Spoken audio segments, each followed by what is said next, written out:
Hello மக்களே, welcome to my channel.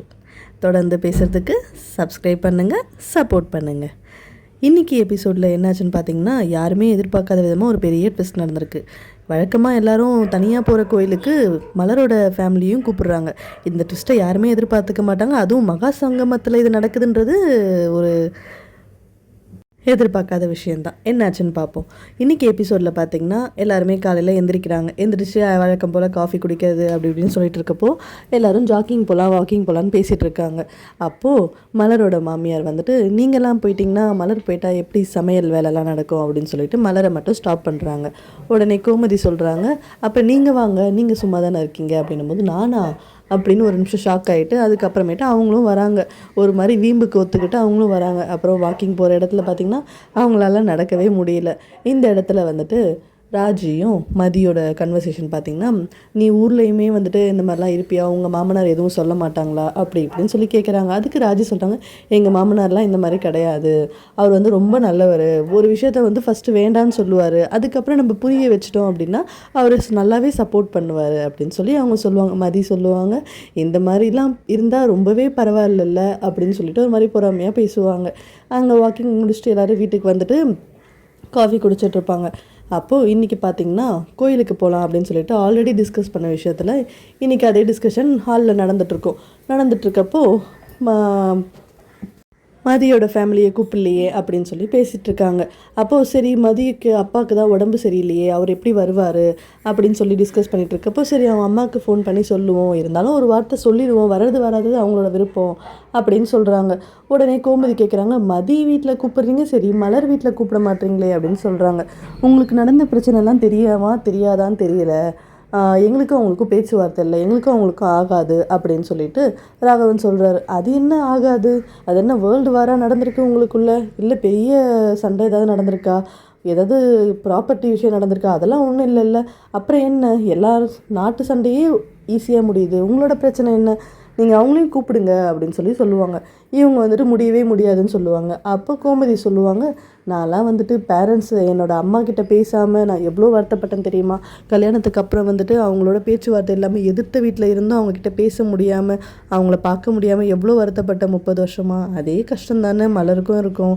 இதில் வேறு மலர் உங்களுக்கு எல்லாமே பண்ணுறா, ஆனால் மலருக்காக நீங்கள் எதுவுமே பண்ண மாட்டீங்களே அப்படி இப்படின்னு சொல்லி ஒரு மாதிரி அழுதுகிட்டே சொல்லுவாங்க. உடனே வந்துட்டு அவங்களும் லைட்டாக இறங்குவாங்க, ஆனால் ஃபோன் பண்ண மாட்டாங்க. உடனே கோமதி என்ன பண்ணுவாங்க, மலர் நீ ஃபோனை போட்டு கொடு அப்படின்னு சொல்லிட்டு மலரை ஃபோன் போட்டு கொடுக்க சொல்லி இவங்ககிட்ட கொடுத்துருவாங்க. இவங்க பேசவே மாட்டேன் அப்படி இப்படின்னு சொல்லி ஃபோனை வச்சு நீ பேசுன்னு சொல்லி கடைசியாக ஒரு வழியாக ராஜலக்ஷ்மி பேசுவாங்க. இந்த மாதிரி வந்துட்டு குலதெய்வம் கோயிலுக்கு போகிறோம், நீங்களும் வந்துருங்க அப்படின்னு சொல்லிட்டு. அந்த சைடு மலரோட அம்மாவுக்கு சந்தோஷம் தாங்கலை, நம்மளையா கூப்பிட்றாங்க அப்படின்ற மாதிரி ஒரு மாதிரி ரொம்ப ஹாப்பி ஆகிட்டாங்க. சரி ஓகே அப்படின்னு சொல்லிட்டு அவங்களும் வச்சிடுறாங்க. இந்த சைடு வீட்டில் வந்துட்டு கோமதி ரூமில் அரசிக்கிட்ட பேசிகிட்டு இருப்பாங்க. நீ சமைக்கும் பொழுதே என் கூட சேர்ந்து எல்லாத்தையும் கற்றுக்கிட்டேன்னா பரவாயில்ல, இப்போ வந்துட்டு அது தெரியல இது தெரியலன்னு ஃபோன் பண்ணி என்னை தொல்லை பண்ணாத, உனக்கு என்ன தெரியுதோ அதை செய் அப்படின்னு சொல்லிட்டு அவங்க ஃபோனை கோவமாக வச்சிடுறாங்க. அப்போது மலரும் அவங்க ஹஸ்பண்ட் பாக்கியராஜும் உள்ளே வராங்க. வந்துட்டு கோமதி அம்மாவை கட்டி பிடிச்சிட்டு ஒரே அழுவுறாங்க. என்னாச்சு அப்படின்னு சொல்லி கோமதி கேட்கவும், நீங்கள் என்ன விஷயம் பண்ணியிருக்கீங்கன்னு உங்களுக்கு தெரியாது, இதெல்லாம் நடக்குமா அப்படின்னு நான் எதிர்பார்த்தேன், ஆனால் இது நடக்குதா அப்படின்றது என்னால் நம்பவே முடியல, உங்களுக்கு இது ரொம்ப சின்ன விஷயமா இருக்கும், ஆனால் எனக்கு இது ரொம்ப ரொம்ப பெரிய விஷயமா, நீங்கள் என்ன பண்ணியிருக்கீங்கன்னு உங்களுக்கு புரியலை அப்படின்னு சொல்லி ரொம்ப சந்தோஷத்தில் அழுதுகிட்டே பேசுவாங்க. எங்கள் அம்மாவெல்லாம் கூப்பிடுவாங்களா அப்படின்லாம் யோசித்தேன் அப்படின்னு சொல்லுவாங்க. அப்போது அதுக்கு என்னம்மா வீடு பரவாயில்ல அப்படின்னு சொல்லி, இல்லைம்மா உங்களுக்கு தெரியாது, இவங்க வந்துட்டு எங்கள் அம்மா நாளைக்கு வரும்பொழுது கூட வந்துட்டு அங்கே அவமானப்படுத்துவாங்க, திட்டுவாங்க, என்ன வேணால் நடக்கலாம், தங்கராஜ் அண்ணனுக்கு பிடிக்காமல் இருக்கும், என்ன வேணால் நடக்கும், ஆனால் வந்துட்டு எங்கள் அம்மா வந்துட்டு கொஞ்சம் தலை நிமிர்ந்து வருவாங்க, அவங்க தானே கூப்பிட்டாங்க அப்படின்னு சொல்லி கெத்தாக வருவாங்க, அதனால் ரொம்பவே எங்களுக்கு சந்தோஷமாக இருக்குது, என்னால் நம்பவே முடியலம்மா அப்படின்னு சொல்லி அவங்க கட்டி பிடிச்சிட்டு பயங்கரமாக அழுவாங்க. சரி பரவாயில்ல விடுமா, நீ போய் முதல்ல ஃப்ரெஷ் ஆகு அப்படின்னு சொல்லிட்டு அவங்கள அனுப்பிச்சி விட்டுருவாங்க. உடனே பாக்கியராஜை கூப்பிட்டு அட்வைஸ் பண்ணுவாங்க, நீ வந்துட்டு இந்த மாதிரி இருக்கக்கூடாது, இதை வந்து நீ தான் பண்ணியிருக்கணும், நான் பண்ணுறேன், மலர் பாவம், மலர் உங்கள் அப்பா அம்மாவை எப்படி பார்த்துக்கிறா, ஆனால் வந்துட்டு நீ அவளுக்காக நீ என்ன பண்ணுற, அவளுக்காக நீ ஒன்றுமே பண்ண மாட்டேற, அவளுக்காக எந்த இடத்துலையும் பேசக்கூட மாட்டேற, எல்லா இடத்துலையும் அவளுக்காக விட்டு கொடுத்துட்ற, இது ரொம்ப தப்பு பாக்கியராஜ், நீ தான் வந்துட்டு அந்த இடத்துல பேசணும், ஒன்று தானே மலர் எதிர்பார்ப்பா, அவன் மூஞ்சில் வந்துட்டு எனக்கு கஷ்டம் என்னன்னு காமிச்சாலும் அவன் ரொம்பவே கஷ்டப்படுறா, அது ஏன் உனக்கு புரிய மாட்டுது அப்படி இப்படின்னு சொல்லி அவங்க சொல்லுவாங்க. பாக்கியராஜ் இனிமேல் பண்ணுறம்மா அப்படின்னு சொல்லி தலையாட்டுவார். பார்ப்போம், எனக்கு தெரிஞ்சு அப்படி நடந்தால் ரொம்பவே சந்தோஷம். பாக்கியராஜும் ஒரு நாள் வந்துட்டு கண்டிப்பாக எதிர்த்து பேசுவார். அன்றைக்கி வந்துட்டு சீரியலோட உச்சக்கட்டம் பயங்கரமாக இருக்கும். என்ன எண்ணிக்கை அதுன்னு பார்ப்போம். இந்த சைட் பார்த்திங்கன்னா ராஜி ரொம்பவே சோகமாக இருப்பாங்க. இதை பார்த்துட்டு கோமதி, உனக்கு வேறு வேலையே இல்லையா, எப்போ பாரு மூஞ்சை தூக்கி தூக்கி வச்சுக்கிற, உனக்கு என்ன தான் பிரச்சனை அப்படின்னு சொல்லி கேட்பாங்க. வழக்கம் போல் கதிர் என்ன ஃபோன் எடுக்கலையா, இல்லை சண்டை போட்டுட்டியா அப்படின்னு சொல்லி கேட்பாங்க. அதுக்கு உங்கள் புள்ள வந்துட்டு ஃபோன் எடுத்தார், ஆனால் உங்கள் புள்ள நிறைய என்கிட்ட போய் சொல்கிறாரு, அவர் சென்னையில் தான் இருக்கார் அப்படின்னு சொல்லி சொன்னோன்னே கோமதி பயங்கரமாக ஷாக் ஆகுறாங்க. என்னது சென்னையில் இருக்கானா, சென்னையில் இருந்துட்டா என்னை பார்க்க வராமல் இருக்கான் அவன் அப்படின்னு சொல்லிட்டு அவங்க பயங்கரமாக ஷாக் ஆகி கேட்குறாங்க. அவன் சென்னையில் இருக்குன்றதை ஒத்துக்கவே மாட்டான், அப்புறம் எங்கேருந்து நம்மளை பார்க்க வர்றது, இன்னமும் வந்துட்டு குன்னக்குடியில் இருக்கேன் தஞ்சாவூரில் இருக்குன்னு மாற்றி மாற்றி போய் சொல்கிறான், நம்பணும் அப்படின்றதுக்கு ஏற்ற மாதிரி. ஆனால் அவர் சென்னையில் தான் இருக்கார், எனக்கு கஷ்டமாக இருக்குது அப்படின்னு சொல்லி பயங்கரமாக கோவமாக பேசுகிறாங்க. உடனே வந்துட்டு கோமதி, சரி சரி விடு, இனி யாரையாவது பார்த்துருப்பேன் மாற்றி, நீ அதையே நினச்சிட்டு இருக்காத, நாளைக்கு கோயிலுக்கு போகிறதுக்கு என்ன ட்ரெஸ் போடலான்னு சொல்லிட்டு பாரு அப்படின்னு சொல்லிட்டு எந்திரிச்சு வெளில போயிடுவாங்க.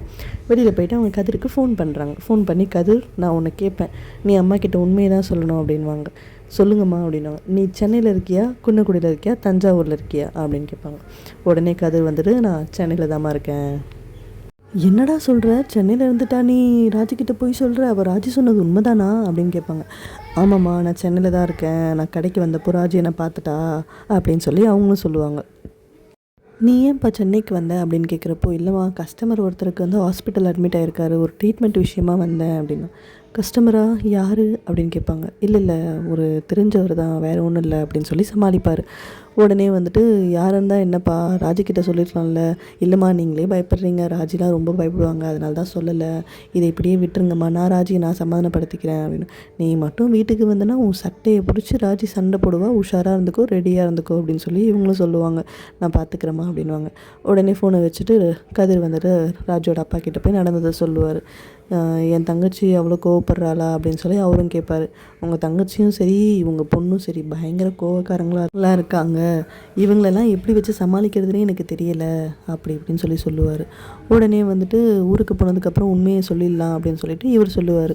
கதிரி, ஏன் மாமா உள்ள எல்லாத்தையும் சொல்லணுமா அப்படின்னு கேட்போம். ஆமாம், உண்மையை சொல்லிடலாம், நம்ம தேவையில்லாத உனக்கு தான் பிரச்சனை வரும் அப்படின்னு சொல்லிட்டு ராஜோட அப்பா சொல்கிறார். சரி நம்ம ஊருக்கு போயிட்டு எல்லாம் உண்மையும் சொல்லிடுவோம், அதுதான் நல்லதுன்னா அதையே நம்ம பண்ணுவோம் அப்படின்னு சொல்லிட்டு கதிரும் சொல்லுவாங்க.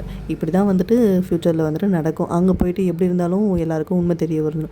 இதில் ட்விஸ்ட் என்ன அப்படின்னு பார்த்தீங்கன்னா, மதியும் சுரேஷும் வந்துட்டு இவங்க கூட சேர்ந்து ஊருக்கு வராங்க. ஸோ இவங்க வரப்போ தான் பயங்கரமான அந்த உண்மை வந்துட்டு வெளியே தெரிய வரும். வெளியே தெரிய வரும்போது மதி தான் போயிட்டு வந்துட்டு ராஜியை பிடிச்சிப்பாங்க.